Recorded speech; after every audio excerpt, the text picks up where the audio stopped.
Hello my dear friend, welcome to my YouTube channel Lakshya shooters. आज मैं NCERT के class 7 chapter 7 को रेगिस्तान के जीवन में पढ़ाऊंगा। देखिए स्टूडेंट, मैं जितना भी कंटेंट डाला हूँ सभी एनसीईआरटी के हैं और वो भी एनसीईआरटी में पॉइंट वाइज से पढ़ाया हूँ। एक भी पॉइंट, एक भी लाइन छोड़ा नहीं हूँ। तो चलिए हम लोग स्टार्ट करते हैं।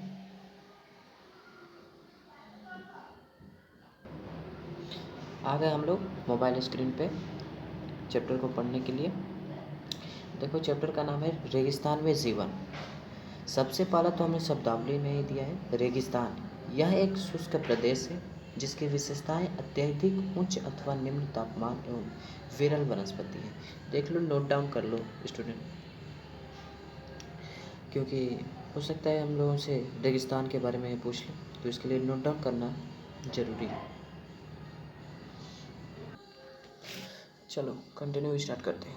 अध्याय 5 में आप पढ़ चुके हैं कि पेड़ पौधे पशुओं एवं मनुष्यों के लिए जल ही जीवन है। देख लो, यहाँ पे कह रहा है कि अध्याय 5 में, चैप्टर 5 में, यानी हम लोगों ने पढ़ चुका है ऑलरेडी कि पशु और मनुष्य के लिए जल ही जीवन है, यानी कि उनके जीवन को रहने के लिए जल की आवश्यकता पड़ती है। जहाँ पीने के लिए जल ना हो, मवेशियों को चरने के लिए घास न हो एवं फसलों के उगने के लिए जल न हो, ऐसे स्थान पर किसी भी जीव के लिए जीवन कठिन ही होगा। स्टूडेंट, अगर रेगिस्तान की बात किया जाए तो वहाँ भी लोगों के जीवन को जीने के लिए बहुत दिक्कतें, बहुत कठिनाइयों का सामना करना पड़ता है। अब हम विश्व के उन स्थानों के बारे में पढ़ेंगे जहाँ लोग अत्यधिक कष्टकारी तापमान में जीना सीख चुके हैं। इसमें से कुछ स्थान आग की तरह गर्म तो कुछ बर्फ की तरह ठंडे हैं। यह विश्व में रेगिस्तानी क्षेत्र हैं। इन क्षेत्रों में कम वर्षा, विरल वनस्पति एवं चरम तापमान होता है। तापमान के आधार पर रेगिस्तान गर्म या ठंडे हो सकते हैं। इन स्थानों में जहाँ कहीं भी थोड़ा बहुत जल उपलब्ध होता है, लोग वहाँ कृषि करने के लिए बस जाते हैं। आ जाओ स्टूडेंट, आगे पढ़ते हैं। गर्म रेगिस्तान सहारा, यानी इसमें भी नोट डाउन कर लो रेगिस्तान, और रेगिस्तान में करो एक गर्म रेगिस्तान और दूसरा ठंडा रेगिस्तान। तो हमें पहला पढ़ना है गर्म रेगिस्तान, जिसका नाम है सहारा। विश्व में अफ्रीका महाद्वीप के मानचित्र को देखिए। उत्तरी अफ्रीका के बड़े भूभाग पर फैले सहारा के रेगिस्तान का पता लगा। यह विश्व का सबसे बड़ा रेगिस्तान है। यानी अगर बात किया जाए, हम लोग बात करते हैं सहारा रेगिस्तान की, तो यह विश्व का सबसे बड़ा रेगिस्तान है। यह लगभग 8.54 लाख वर्ग किलोमीटर के क्षेत्र में फैला हुआ है। क्या आपको याद है कि भारत का क्षेत्रफल 32.8 लाख वर्ग किलोमीटर है? सहारा रेगिस्तान 11 देशों से घिरा हुआ है। ये देश हैं अल्जीरिया, चाड, मिस्र, Libya, Mali, Mauritania, Morocco, Niger, Sudan, Tunisia एवं पश्चिम Sahara. Student, write down in copy कि सहारा रेगिस्तान 11 देशों से घिरा है। वो कौन कौन से देश हैं, शायद एग्ज़ाम के पॉइंट ऑफ व्यू से आ सकते हैं। कंटिन्यू करते हैं। रेगिस्तान के बारे में सोचते समय आपके मस्तिष्क में तुरंत ही रेत का दृश्य उभरता है, परंतु सहारा मरुस्थल बालू के विशाल परतों से ढका हुआ ही नहीं, वरन वहाँ बजरी के मैदान और नग्न चट्टानी सतह वाले उत्थित पठार भी पाए जाते हैं। ये चट्टानी सतहें कुछ स्थानों पर 2500 मीटर से भी अधिक ऊंची हैं। चित्र देख लो स्टूडेंट, 7.1 में दिया है सहारा रेगिस्तान। अब यहाँ का हिंदी ये हुआ कि अगर हम लोग रेगिस्तान की बात करते हैं तो आपके दिमागों में क्या होगा कि सिर्फ बालू का नजर आएगा, लेकिन यहाँ पे सिर्फ बालू ही नहीं है, बल्कि यहाँ पे पठार भी है। चित्र 7.2 देखो, अफ्रीका महाद्वीप में सहारा रेगिस्तान है। मकर रेखा हो गया, सहारा मरुस्थल हो गया। अब अफ्रीका के कुछ देशों के बारे में दिया है। और दूसरा चीज़ देख लो, जहाँ पे ये क्या कहते हैं, हमारा सहारा रेगिस्तान जितने देशों ने मिलकर घेरा हुआ है उसका नाम भी दिया है, जैसे कि अल्जीरिया हो गया, लिबानिया हो गया, मिस्र हो गया, माली हो गया, नाइजर हो गया, चाड हो गया, सूडान, इटसे मतलब आपको हमने इसके बारे में ऊपर ही बता दिया है। अब आ जाओ, क्या आप जानते हैं, आपको यह जानकर आश्चर्य होगा कि आज का सहारा रेगिस्तान एक समय में पूर्णतः हरा भरा मैदान था। सहारा की गुफाओं से प्राप्त चित्र से ज्ञात होता है कि यहाँ नदियाँ तथा मगर पाए जाते थे। हाथी, शेर, जिराफ, शुतुरमुर्ग, भेड़, पशु तथा बकरियां सामान्य जानवर थे, परंतु यहाँ के जलवायु परिवर्तन ने इसे बहुत गर्म और शुष्क प्रदेश में बदल दिया है। आगे आते हैं, जलवायु के बारे में पढ़ेंगे, लेकिन उससे पहले हम लोग पढ़ लेते हैं। क्या आप जानते हैं, वी नो दैट सहारा के अल अजिया क्षेत्र में, जो त्रिपोली लीबिया के दक्षिणी भाग में स्थित है, यहाँ का सबसे अधिक तापमान 1922 में 57.7 डिग्री सेल्सियस दर्ज किया गया था। Note down student.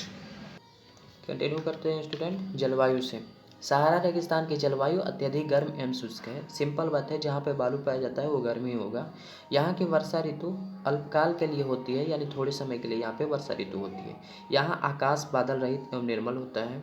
यहाँ नमी संचय होने की अपेक्षा तेजी से वाष्पित हो जाती है।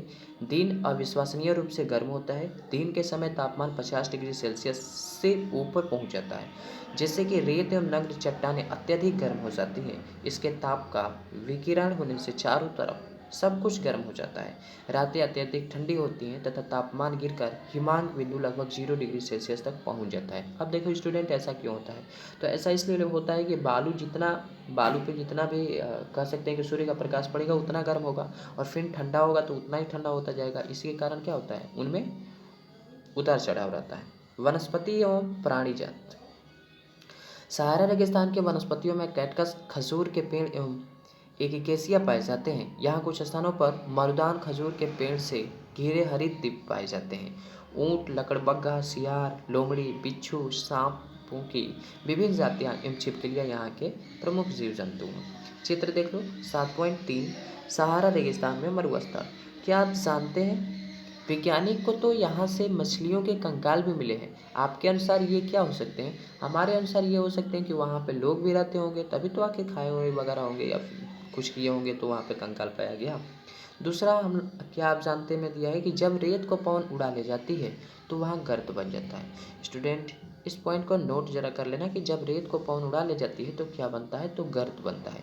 और जहाँ गर्त में भूमिगत जल सतह पर आ जाता है वहाँ मरुदान बनते हैं। ये क्षेत्र उपजाऊ होते हैं। लोग इसके आसपास निवास करते हैं एवं खजूर के पेड़ तथा अन्य फसलें उगाते हैं। कभी कभी यह मरुदान असामान्य रूप से बड़ा भी हो सकता है। मोरक्को में टेफिलालेट मरुदान ऐसा एक विशाल मरुदान है जो 13,000 वर्ग किलोमीटर के क्षेत्र में फैला है। स्टूडेंट, इसमें से एक पॉइंट सिर्फ लिखने लायक था कि जब रेत को पवन उड़ा ले जाती है तो उसी को हम लोग गर्त कहते हैं। कंटिन्यू करते हैं स्टूडेंट लोग के बारे में। सहारा रेगिस्तान की कष्टकारी जलवायु में भी विभिन्न समुदाय के लोग निवास करते हैं जो भिन्न भिन्न क्रियाकलापों में भाग लेते हैं। इनमें से बेदुइन एवं तुआरेग भी शामिल है। जलवासी जनजातियों वाले ये लोग बकरी, भेड़, ऊंट एवं घोड़े जैसे पशुधन को पालते हैं। इन पशुओं में से इन लोगों को दूध मिलता है। इनकी खाल से ये पेटी, जूते, पानी की बोतल बनाने के लिए चमड़ा प्राप्त करते हैं तथा पशुओं के बालों का उपयोग चटाई, कालीन, कपड़े एवं कंबल बनाने के लिए भी होता है। धूल भरी आंधियाँ एवं गर्म वायु से बचने के लिए ये लोग भारी वस्त्र पहनते हैं। सहारा में मरुदान एवं मिस्र में नील घाटी लोगों को निवास में मदद करती है। यहाँ जल की उपलब्धता होने से लोग खजूर के पेड़ उगाते हैं। यहाँ चावल, गेहूँ, जौ एवं सेम जैसी फसलें भी उगाई जाती हैं। मिस्र में उगाई जाने वाली कपास पूरे विश्व में प्रसिद्ध है। तेल की खोज संपूर्ण विश्व में अत्यधिक मांग वाले इस उत्पाद का अल्जीरिया, लीबिया एवं मिस्र में होने के कारण सहारा रेगिस्तान में तेजी से परिवर्तन हो रहा है। इस क्षेत्र में प्राप्त अन्य महत्वपूर्ण खनिज में लोहा, फास्फोरस, मैंगनीज एवं यूरेनियम सम्मिलित है। सहारा की संस्कृति जीवन शैली में भी परिवर्तन आ रहा है। आज यहाँ मस्जिदों से ऊंचे कांच की खिड़कियों वाले भवन तथा ऊंट के प्राचीन मार्ग के स्थान पर सुपर महामार्ग बन गए हैं। नमक के व्यापार में ऊंटों का स्थान ट्रक ले रहे हैं। तुआरेग लोग विदेशी पर्यटकों के लिए मार्गदर्शक का काम कर रहे हैं। आज अनेक जलवासी जनजाति के लोग शहरी जीवन की ओर जा रहे हैं, जहां वे तेल एवं गैस के कार्य में नौकरी ढूंढते हैं। ठंडा रेगिस्तान लद्दाख। स्टूडेंट, सबसे तो पहले तुम लोग लद्दाख का अर्थ लिखो। हम क्या करते हैं, वीडियो को पॉज कर देते हैं और मैं भी लिख लेता हूँ, आप लोग भी लिख लें। स्टार्ट करते हैं। शब्द की उत्पत्ति लद्दाख शब्द दो शब्दों से बना है। ला का अर्थ है पर्वतीय दर्रा तथा दाह का अर्थ है देश। क्या आप जानते हैं कि पृथ्वी के सबसे ठंडे स्थानों में से एक द्रास लद्दाख में स्थित है? ठंडा रेगिस्तान लद्दाख जम्मू एवं कश्मीर के पूर्व में बृहद हिमालय की स्थित लद्दाख का एक ठंडा रेगिस्तान है। चित्र 7.4। इसके उत्तर में काराकोरम पर्वत श्रेणियां एवं दक्षिण में जास्कर पर्वत स्थित है। लद्दाख से होकर अनेक नदियां बहती हैं, जिनमें सिंधु नदी प्रमुख है। ये नदियां गहरी घाटियों का एवं महाखंड यानी गार्स का निर्माण करती है। लद्दाख में अनेक हिमानियाँ हैं जैसे कि गांगरी हिमानी। लद्दाख की ऊंचाई कारगिल में लगभग 3000 मीटर से लेकर काराकोरम में 8000 मीटर से भी अधिक पाई जाती है।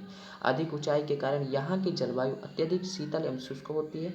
इस ऊंचाई पर वायु परत पतली होती है जिससे सूर्य की गर्मी की अत्यधिक तीव्रता महसूस होती है।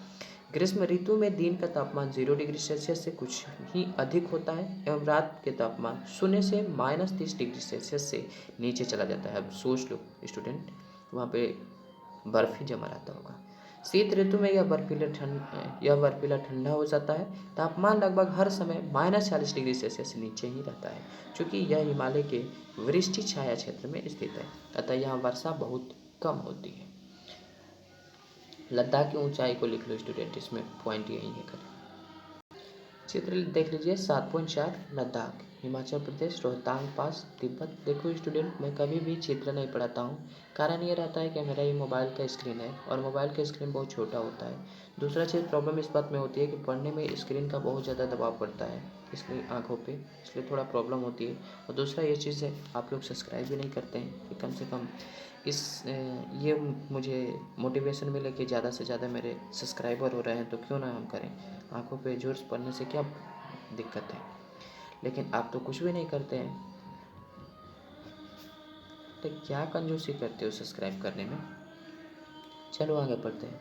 क्या आप जानते में है कि लद्दाख को खा पहचान भी कहते हैं, जिसका अर्थ होता है हिम भूमि। अब हिम भूमि का मतलब समझ रहे हो, बर्फ वाली भूमि, ठीक है। आ जाओ। मुश्किल से 10 सेंटीमीटर प्रति वर्ष मुश्किल से 10 सेंटीमीटर प्रति वर्ष यह क्षेत्र बर्फीली हवा एवं तेज जलने वाले सूर्य ताप का अनुभव करते हैं। यह जानकर आपको आश्चर्य होगा कि यदि आप सूर्य की धूप में इस तरह बैठे कि आपके पैर छांव में हो तो आप एक समय में उष्ण घात एवं तुषार घात से ग्रसित हो सकते हैं। वनस्पति प्राणी जात, यहाँ उच्च शुष्कता के कारण वनस्पति विरल है। यहाँ जानवरों के चरने के लिए कहीं कहीं पर घास एवं छोटी झाड़ियाँ मिलती हैं। घाटी में सरपत, विलो एवं पॉपुलर के उपवन देखे जा सकते हैं। ग्रीष्म ऋतु में सेब, खुबानी एवं अखरोट जैसे पेड़ पल्लवित होते हैं। लद्दाख में पक्षियों के विभिन्न प्रजातियां नजर आती हैं। इनमें राविन, डेस्टॉर्ट, तिब्बती स्नोकॉक, रेवेन एवं खूब यहाँ पाए जाने वाले सामान्य पक्षी हैं। इनमें से कुछ प्रवासी पक्षी हैं। लद्दाख के पशुओं में जंगली बकरी, जंगली भेड़, याक एवं विशेष प्रकार के कुत्ते आदि पाए जाते हैं। इन पशुओं को दूध, मांस एवं खाल प्राप्त करने के लिए पाला जाता है। याक के दूध का उपयोग पनीर एवं मक्खन बनाने के लिए होता है। भेड़ एवं बकरी के बालों का उपयोग ऊनी वस्त्र बनाने में के लिए किया जाता है। अब आते हैं आगे। क्या आप जानते हैं कि क्रिकेट का सबसे अच्छा बल्ला सरपत यानी विलो पेड़ की लकड़ी से बनाया जाता है। नोट डाउन स्टूडेंट, क्या आप जानते हैं। चलिए स्टार्ट करते हैं। वनस्पतियों प्राणी जात, यहाँ उच्च शुष्कता के कारण वनस्पति विरल है। यहाँ जानवरों के चरने के लिए कहीं कहीं पर ही घास एवं छोटी झाड़ियाँ मिलती हैं। घाटी में सरपत, विलो एक सॉरी स्टूडेंट, इसको तो मैंने पढ़ा दिया है। आगे आते हैं, लोग के बारे में पढ़ते हैं। क्या आप लद्दाख एवं तिब्बत तथा मध्य एशिया के निवासियों के बीच कोई समानता पाते हैं। यहाँ के अधिकांश लोग या तो मुसलमान हैं या बौद्ध हैं। वास्तव में लद्दाख क्षेत्र में अनेक बौद्ध मठ अपने परंपरागत गोपा के साथ स्थित हैं। कुछ प्रसिद्ध मठ हैं हेमिस, थिक्से, से एवं लामायूरी। चित्र 7.5 थिक्से मठ है। ग्रीष्म ऋतु में यहाँ के निवासी जौ, आलू, मटर, सेम एवं सलजम की खेती करते हैं। शीत ऋतु में जलवायु इतनी कष्टकारी होती है कि लोग धार्मिक अनुष्ठान एवं उत्सवों में अपने आप को व्यस्त रखते हैं। यहाँ की महिलाएं अत्यधिक परिश्रमी होती हैं। वे केवल घर एवं खेतों में ही काम नहीं करती बल्कि छोटे व्यवसाय एवं दुकान भी संभालती हैं। लद्दाख की राजधानी लेह सड़क एवं वायुमार्ग द्वारा भली भांति जुड़ी हुई है। राष्ट्रीय राजमार्ग 1A लेह को जोजिला दर्रा होते हुए कश्मीर घाटी से जोड़ता है। क्या आप हिमालय के कुछ अन्य दर्रों के बारे में बता सकते हैं। स्टूडेंट इसको नोट डाउन कर लो कि राष्ट्रीय राजमार्ग 1A लेह को जोजिला दर्रा होते हुए कश्मीर घाटी से जोड़ता है। चलिए स्टूडेंट कंटिन्यू करते हैं। क्या आप जानते हैं कि मनाली लेह राजमार्ग 4 दर्रों से गुजरता है। रोहतांगला, बारालाचाला, लुनगालाचाला एवं टंग लंगला। यह राजमार्ग केवल जुलाई से सितंबर के बीच खुलता है, जब बर्फ को मार्ग से हटा दिया जाता है। बारला चला। स्टूडेंट इस पॉइंट को नोट कर लेना। चित्र 7.6 पारंपरिक वेशभूषा में लद्दाखी महिला। यहाँ का मुख्य क्रियाकलाप पर्यटन है। देश विदेश से अनेक पर्यटक यहाँ पर्यटन करने के लिए आते हैं। गोपा दर्शन, घास के मैदान और हिमनदों की सैर एवं उत्सवों तथा अनुष्ठानों को देखना यहाँ का प्रमुख पर्यटक आकर्षण है। आधुनिकीकरण के फलस्वरूप यहाँ के जनजीवन में परिवर्तन आ रहा है, लेकिन लद्दाख के लोगों ने शताब्दियों से प्रकृति के साथ समन्वय एवं संतुलन करना सीखा है। जल एवं ईंधन जैसे संसाधनों की कमी के कारण ये आवश्यकता अनुसार एवं मितव्ययता से ही इनका उपयोग करते हैं और कुछ भी व्यर्थ नहीं करते। बस स्टूडेंट, आज का चैप्टर होता है समाप्त। मिलते हैं अगले वीडियो में, तब तक के लिए धन्यवाद। जय हिंद, जय भारत।